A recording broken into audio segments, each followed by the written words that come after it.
8장 34절입니다. 3절이 아니고 34절 읽어보겠습니다. 시작. 누구든지 내게 들으며 날마다 내 문 곁에서 기다리며 문설주 옆에서 기다리는 자는 복이 있나니. 자, 오늘은 90번째 시간입니다. 읽히고 들려지는 말씀이라는 제목으로 함께 말씀을 나눠볼 텐데 90번째 문답을 우리 한번 같이 해보도록 하겠습니다. 제가 먼저 물어봅니다. 말씀이 구원에 효과적이 되도록 말씀은 어떻게 읽히고 들려져야만 합니까? 우리는 부지런함과 준비함과 기도로 말씀에 관심을 기울여야 하고 믿음과 사랑으로 말씀을 받아들여야 하며 우리의 마음에 말씀을 간직해야 하고 우리의 삶에서 말씀을 실천해야 합니다. 자, 이 내용입니다. 우리가 하나님의 말씀을 어떻게 대해야 될지 오늘 그 내용을 살펴보는데 크게 세 가지 내용, 대지를 가지고 이야기를 드리려고 합니다. 첫째는 기도로 말씀을 보고 들어야 된다. 무엇으로요? 기도로. 둘째는 그 말씀을 내 것으로 받아들여야 된다. 누구 것으로요? 내 것으로. 셋째는 실천해야 된다. 뭐 해야 된다? 실천해야 된다. 자, 이 내용을 함께 보실 텐데 먼저 1번을 부지런함과 준비함과 기도로 말씀에 관심을 기울여야 하고, 이 내용 한번 같이 읽어봅니다. 시작. 값비싼 뷔페를 가서 맛있는 음식을 아무리 많이 먹어도 때가 되면 배가 고프다. 육신을 위한 음식도 때가 되면 주기적으로 먹어줘야 한다. 우리는 늘상 육신보다 영혼이 중요하고 영원한 생명을 가장 최우선한다고 말은 하지만 주기적으로 찾는 것만큼 영의 양식을 주기적으로 찾지는 않고 그 중요성에 대해서도 간과하고 있다. 자, 여러분 뷔페 좋아하세요? 뷔페, 뷔페. 저는 별로 그렇게 안 좋더라고요. 제가 등치는 이래도 음식을 그렇게 많이 먹지는 않거든요. 그래서 내 돈 주고 뷔페는 잘 안 가본 것 같아요. 많이 못 먹어서. 그 뷔페를 가면 사람들이 음식을 굉장히 많이 먹게 돼요. 과식을 하게 됩니다. 그 심리가 그런 것 같아요. 왜 과식을 하게 되죠? 우리 흔히 하는 말로 본전 뽑아야 되니까. 그죠? 그래서 과식을 합니다. 그러면 배가 엄청 불러요. 과식을 하면. 그런데 여러분, 그렇게 과식을 했다 한들 다음 끼니가 되면 배가 안 고프시던가요? 물론 안 고프신 분도 있을 수는 있어요. 그런데 이제 이 왕성하게 움직이는 소화력 좋은 사람들은 한 끼를 아무리 배불리 먹어도 다음 끼 되면 배고파요. 어김없이. 좀 소화가 조금 안 된다, 양이 좀 이렇게 적으신 분이나 그런 경우는 뭐 한 끼 정도 걸러서 한 그 다음 끼 정도 되면 또 배는 고파요. 이 육신이라는 게 그렇죠. 항상 주기적으로 먹어야 됩니다. 이 육신이 움직이기 위해서는 이 양식이 필요하죠. 활동적인 움직임에만 필요한 것이 아니라 저는 보통 일주일 중에 금요일 정도가 되면은 이제 온전히 하루 종일을 주일 설교 묵상하고 준비하는데 거의 대부분의 시간을 씁니다. 되도록이면 어디 안 나가고. 그런 날은 하루 종일 앉아 있어요. 계속 말씀 보고 묵상하고 자료 찾고 막 그러다가 하루가 그냥 가버리거든요. 근데 그렇게 앉아 있다고 배가 안 고픈 게 또 아니에요. 때가 되면은 어김없이 또 배가 고픕니다. 우리가 참 간단한 원리인데 이 육신의 배고픔도 주기적으로 찾아오고, 그리고 우리 주변에는 지금은 이렇게 굶어 죽는 사람을 쉽게 찾아볼 수는 없지만 안 먹으면 배고픈 문제가 아니라 사실은 안 먹으면 목숨의 위협을 받죠. 그러니까 우리는 끊임없이 음식물을 섭취를 해야 됩니다. 그런데 우리가 한번 생각을 해보면 영의 양식은 여러분 어떨까요? 영의 양식.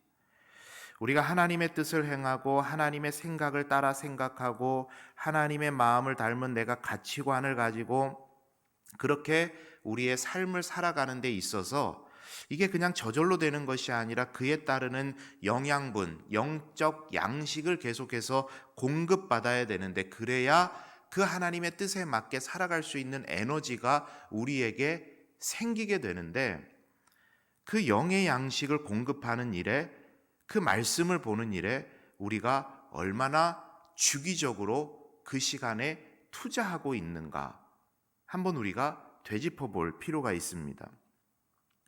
말씀을 읽지 않으면서, 말씀을 가까이 하지 않으면서, 말씀을 밥 먹듯이 주기적으로 먹지 않으면서 내가 하나님의 뜻대로 살고 있다, 내가 그리스도인이다, 나 예수 믿는 사람이다, 정말로 우리가 자신 있게 말할 수 있는 것인가?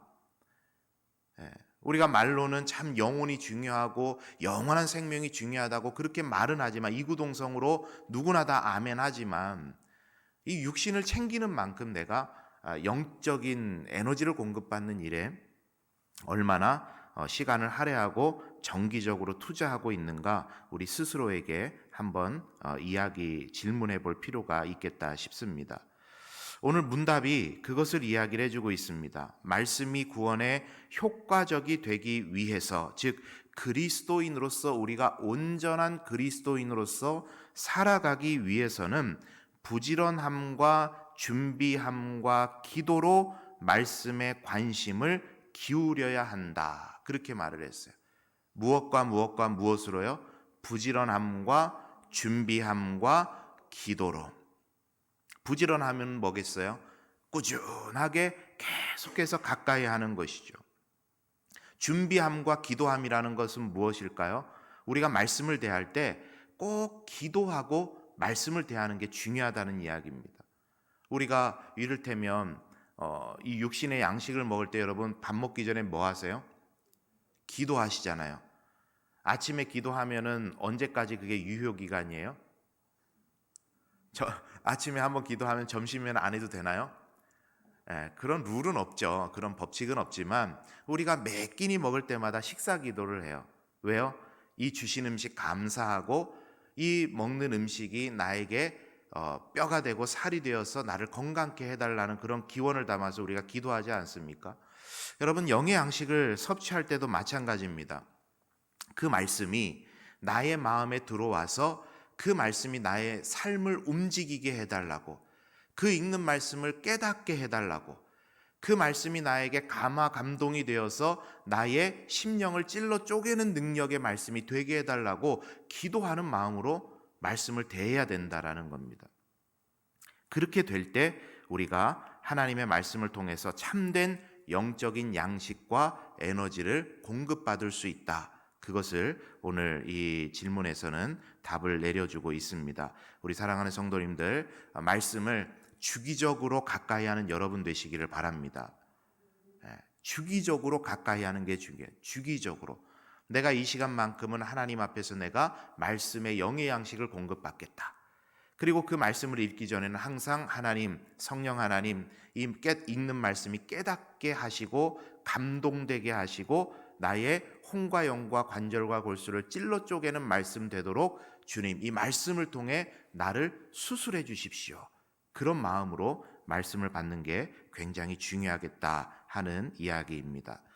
자, 두 번째로 한번 넘어가 보겠습니다. 뒷장입니다. 믿음과 사랑으로 말씀을 받아들여야 하며 우리의 마음에 말씀을 간직해야 하고, 한번 읽어봅니다. 시작. 말씀이라도 받는 자가 믿음으로 받아들이지 않으면 아무 소용이 없다. 말씀은 그저 역사하는 것이 아니라 그 말씀을 받는 이가 믿음으로 받아들일 때 역사가 일어난다. 예전에 저희 아이들이 어렸을 때입니다. 온 가족, 내 가족이 다 이제 나가서 그날따라 애들이 한 1, 2학년쯤 됐을 때인 것 같아요. 축구공을 가지고 이제 공놀이를 한 거죠. 그때는 엄마도 같이 나가서 같이 했습니다. 근데 신나게 이렇게 막 하다가 또 이야기했다고 뭐라 할지도 모르는데 공을 밟고 엄마가 넘어져 버렸어요. 넘어졌는데 여러분, 공 밟고 넘어지면 굉장히 위험합니다. 다리가 다 떠버리기 때문에 완전히 이렇게 공중으로, 지금은 웃고 말할 수 있지만 공중으로 붕 떠서 이제 탁 떨어진 거예요. 그때 이제 그런 모습을 애들은 처음 봤죠. 처음 보니까 1, 2학년짜리가 무슨 생각이 있겠습니까? 지금까지 신나게 공놀이 하다가 엄마가 그렇게 팍 자빠져 버리니까 애들이 막 깔깔거리고 웃은 거예요. 엄마가 그렇게 넘어진 걸 보고 웃겼나 봐요. 근데 저는 그러면 안 되잖아요. 눈치가 있어야 돼, 그죠? 이거 웃으면 안 된다. 그리고 이를 꽉 물고 괜찮냐고 가서 이렇게 보니까 그때 이제 팔에 금이 가가지고 깁스를 한 거예요. 굉장히 아팠던 거죠. 그때 저희 아이들이 엄마한테 엄청 혼났습니다. 예, 엄마는 아파 죽겠는데 애들이 막 깔깔거리고 웃으니까 되게 혼났어요. 저도 되게 뭐라 했고 애들 그러면 안 된다고. 그런 일이 있었고, 그리고 한 몇 년 있다가 제가 삼송에서 사역할 때였는데 그날은 이제 엄마는 없고 애들을 데리고 제가 산책로에 한겨울이었어요. 삼송은 막 영하 13도씩 떨어지고 그러거든요. 한겨울에 이제 산책로에 갔는데 둘 애들 데리고 이렇게 가다가 제가 빙판에서 날랐어요. 제가 날랐는데 그때도 두 발이 하늘을 향해서 이렇게 확 붕 뜰 정도로 그래 탁 떨어졌죠. 어떻게 됐을까요? 저는 좀 운동신경이 있으니까 다치지는 않았는데 그때 제가 그 순간에 애들의 표정을 한번 봤는데 어떤 표정이었냐면 막 웃겨 죽겠는데 예전의 경험 때문에 웃을 수는 없고 큰일 날 것 같고 웃었다간 큰일 날 것 같고 근데 느껴지는 건 너무 웃기고 아빠가 그렇게 발라당 자빠지는 게 그랬던 기억이 있습니다. 여러분 보세요. 공감 능력이 없으면 욕을 먹어요. 나는 슬퍼 죽겠는데 그걸 보고 누군가 웃으면요. 나는 너무 기쁜데 누군가는 심각하면은요. 굉장히 어색한 일 아닙니까? 그죠? 예수님께서 이런 이야기를 하십니다. 예수님께서 마태복음 11장에 보면 너희를 향하여 피리를 불어도 춤추지 못하고 슬피 울어도 함께 가슴을 치지 못하는 너희들이라는 그런 이야기를 하세요. 이게 구약에 있는 말씀을 예수님께서 인용하셨던 말씀인데 이게 무슨 말이냐면 하나님께서는 너무 슬퍼하는 그 마음을 이 백성들은 모르고 그냥 자기들은 즐거운 거예요. 하나님은 너무 기뻐하시고 너무 좋아하시고 너무 행복해 하시는 일에 이 백성들은 거기에 마음을 같이 하지를 못하는 거예요. 그러니까 하나님께서 예수님께서 너무 슬퍼하시는 겁니다. 이 백성들은 왜 나의 이 마음에 공감하지를 못할까 하는 거죠. 요 며칠 전에 새벽에 나눴던 말씀인데 히스기야가 종교개혁을 합니다. 유명한 이야기잖아요. 구약에 종교개혁을 단행했던 왕인데 이 아버지였던 아하스는 참 못된 왕이었는데 그 아버지의 어떻게 이런 아들이 났을까 할 정도로 히스기야는 종교개혁을 너무 멋지게 감당했던 사람이죠. 어떤 체제의 개혁, 절기의 개혁, 11조의 개혁, 예배의 개혁 이런 걸 다 이루어냈던 사람이 히스기야 왕입니다.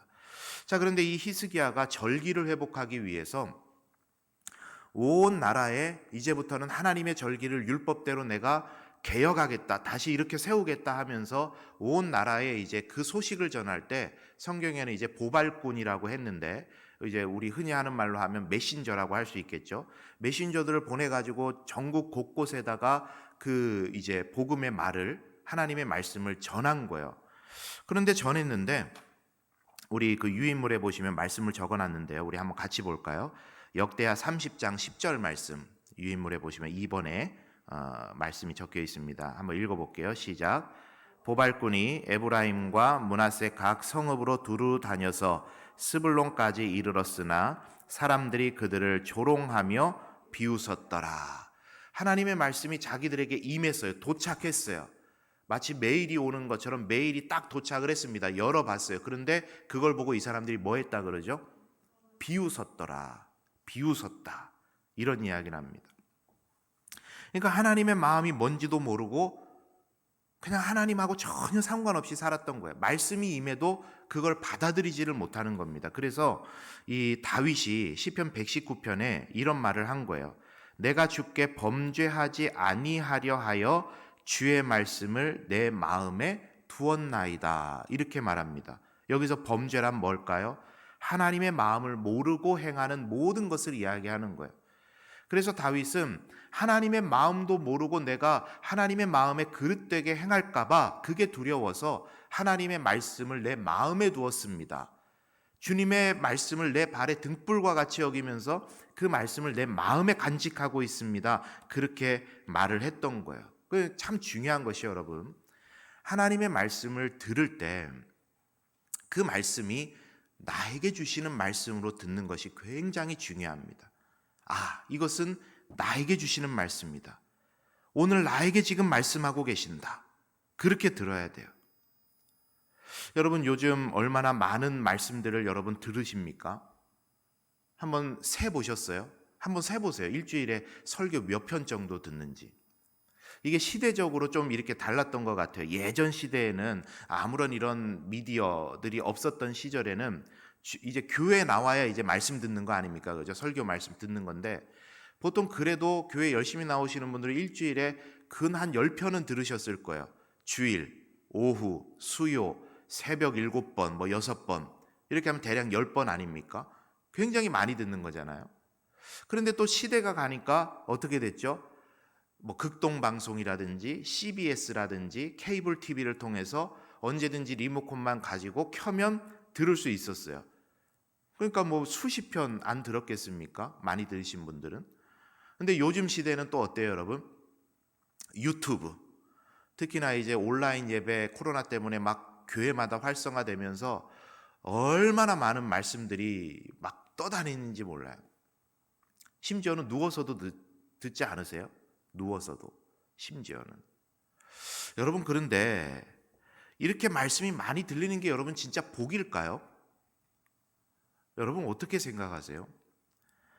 그냥 뭐 이해를 하건 실천을 하건 뭐 그런 거 다 덮어놓고 많이 들으면 그냥 무조건 복이다 그렇게 생각하십니까?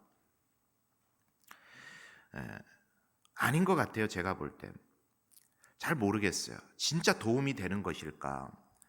종교개혁 이전처럼 사제들이 자신들만 말씀을 듣고 무조건 복종을 강요하는 것도 문제지만 그것도 문제지만 이제는 소화도 못 시킬 만큼 들으면서 머리만 자꾸 커져가는 것도 문제 아닐까요, 여러분? 여러분, 일주일에 한 번 말씀을 듣던 일주일에 수천 번을 말씀을 듣던 중요한 것은 뭐냐면 기억해야 되는 것은 그 말씀을 내 마음에 두는 것입니다. 그 말씀을 내 마음에 탁 담아두고 하나님 내가 이렇게 변화되겠습니다. 하나님 이렇게 되기를 소원합니다라는 그런 마음가짐으로 말씀을 드려야 되지 그냥 귀에만 자꾸 울린다고 그렇게 한다고 좋은 것은 결코 아닌 거죠. 여러분 기억하실 것 내게 주시는 말씀으로 받을 때 그것이 능력이 되고 그것이 은혜가 될 줄 믿습니다. 그래서 여러분 한 주 동안에도 많은 말씀들을 들으실 때 뭐 들으시지 말라고는 제가 말씀드리지 않지만 들으실 때 그 말씀을 잘 귀담아 들으시고 그리고 마음판에 새기셔서 그 말씀을 붙잡고 기도할 수 있는 여러분 되시기를 바랍니다.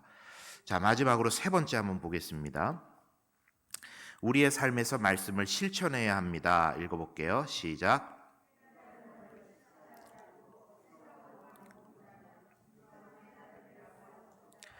예수님의 말씀을 듣고 행하는 자는 그 집을 반석 위에 지은 지혜로운 사람 같지만 말씀을 듣고 행하지 않는 자는 그 집을 모래 위에 지은 어리석은 사람과 같다.